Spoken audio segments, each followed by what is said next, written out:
हाँ जी, तो बिस्मिल्लाहिर्रहमानिर्रहीम, अस्सलाम वालेकुम।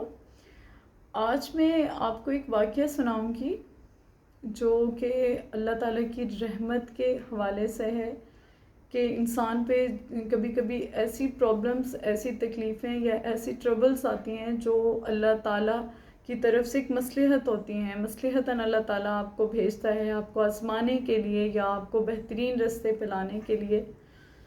तो हर परेशानी को, हर तकलीफ़ को तकलीफ़ मत समझें। कुछ परेशानी में, कुछ तकलीफ़ में आप के लिए मसलहत होती है और वो आपको बेहतर, आपकी ज़िंदगी को बेहतर से बेहतरीन करने के लिए आती हैं। इस हवाले से मेरे पास एक वाक़या है, एक अरबी शख्स का जिसका नाम रशीद था।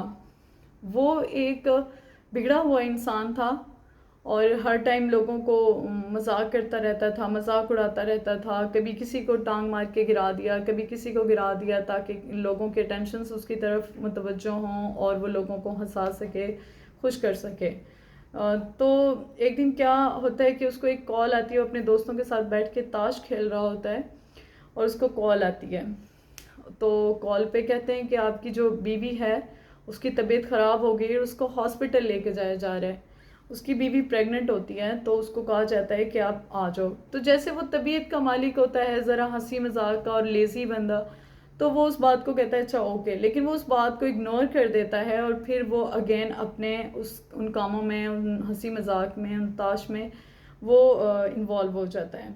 उसको भूल जाती है ये बात। तो फिर थोड़ी सी देर बाद दोबारा उसको कॉल आती है कि हम सीरियस बात कर रहे हैं, आपकी जो अहलिया हैं उनकी तबीयत ठीक नहीं है और उनको हॉस्पिटल लेके जाया जा रहा है, तो उनका टाइम है, तो आप प्लीज़ काइंडली जल्दी आ जाएं।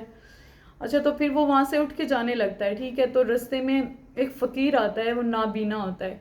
तो वो उससे सवाल करता है, तो वो क्या काम करता है, रशीद उसको टांग मार के गिरा देता है। ठीक है, और इस पर वो खुद एक ज़ोर का कहका लगाता है और साथ में उसके सारे दोस्त भी कहका लगाते हैं। तो वहाँ से वो चला जाता है।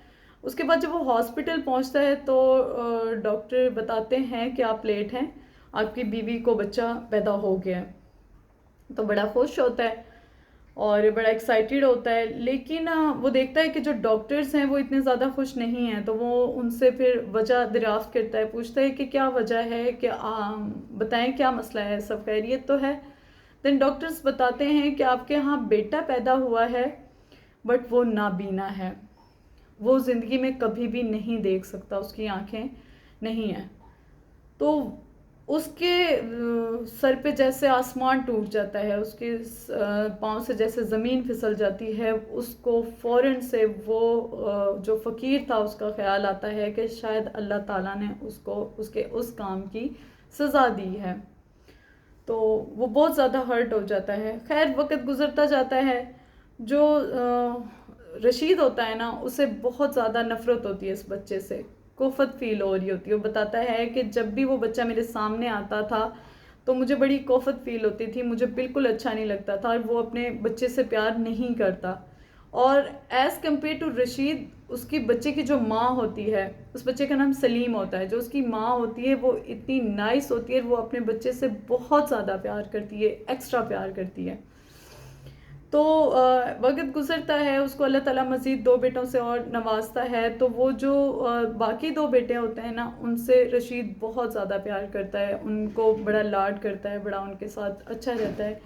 और जो सलीम होता है उसको वो टोटली इग्नोर करता है। रशीद उसको वो बिल्कुल भी पसंद नहीं होता। तो एक दिन क्या होता है कि जो सलीम होता है ना, वो अपने वालिद से कहते हैं कि अब्बा जान मुझे मस्जिद ले चलें। तो वो बड़ा हैरान होता है। वो कहता है कि क्या तुम मस्जिद जाते हो? उसने कहा जी मैं मस्जिद जाता हूँ, तो आप भी मेरे साथ मस्जिद चलें। उसने कहा आपको रास्ता पता है मस्जिद का? तो सलीम बताता है कि जी हाँ अब्बाजान, मुझे मस्जिद का रास्ता पता है, एक दफ़ा अम्मा ने समझाया था। ये जो अल्लाह डिसऑर्डर्स होते हैं ना अल्लाह ताला की तरफ से, इन लोगों में ना अल्लाह ताला ने बहुत एबिलिटीज़ रखी होती हैं। इनको बहुत ज़्यादा, इनकी जो सिक्स सेंस होती है बहुत अच्छी होती है, बहुत अच्छा काम कर रही होती है। तो इनको एक दफ़ा डायरेक्शन समझा दी जाए तो ये बहुत अच्छे से उस डायरेक्शंस पे चलते हैं। खैर एनी हाउ रशीद को वो ले गया मस्जिद में। तो उसने कहा कि अब्बा जान सूरह कहफ खोलें। तो रशीद बहुत ज़्यादा परेशान होता है, वो हैरत में होता है कि इसको कैसे पता है। वो कहता है कि तुम्हें कैसे पता सूरह कहफ का? تو اس نے کہا کہ ابا جان آپ کو نہیں پتا کہ اماں مجھے قرآن پاک حفظ کروا رہی ہیں. تو رشید ہوتا ہے جو اس نے تو کبھی مسجد کا منہ نہیں دیکھا ہو، تو کبھی مسجد نہیں آتا، کبھی قرآن پاک نہیں پڑھتا، تو بہت حیرت زدہ ہوتا ہے. خیر وہ کہتا ہے کہ ابا جان آپ سورہ کہف کھولیں. تو وہ سورہ کہف کھولتا ہے، بڑی مشکل سے اس کو ڈھونڈتا ہے. تو جب وہ کھولتا ہے تو سلیم اس کی تلاوت کرتا ہے تو وہ حیران ہو جاتا ہے رشید.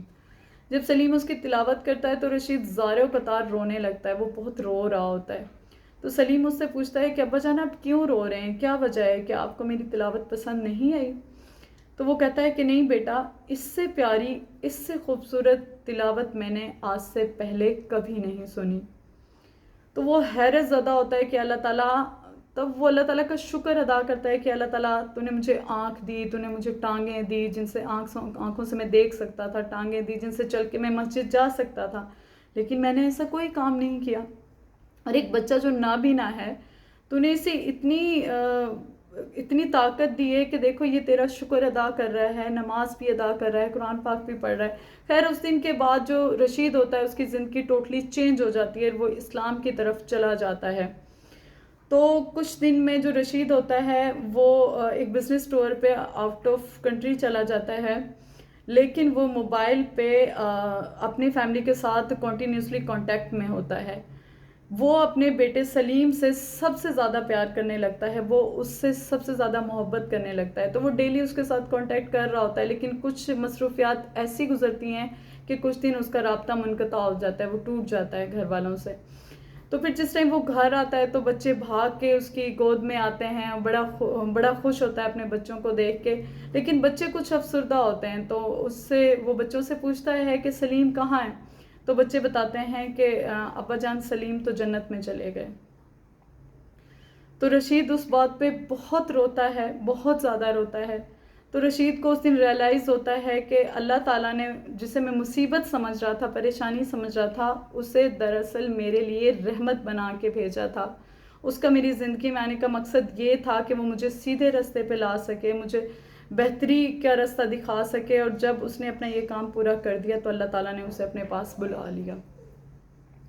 تو اس سے ثابت ہوتا ہے کہ ہمیشہ اللہ تعالیٰ کا شکر ادا کرو. اگر کوئی پریشانی، کوئی ٹربلز آپ کی لائف میں آئی ہے تو وہ ہو سکتا ہے کہ آپ کی بہتری کے لیے آئی ہو. شکریہ.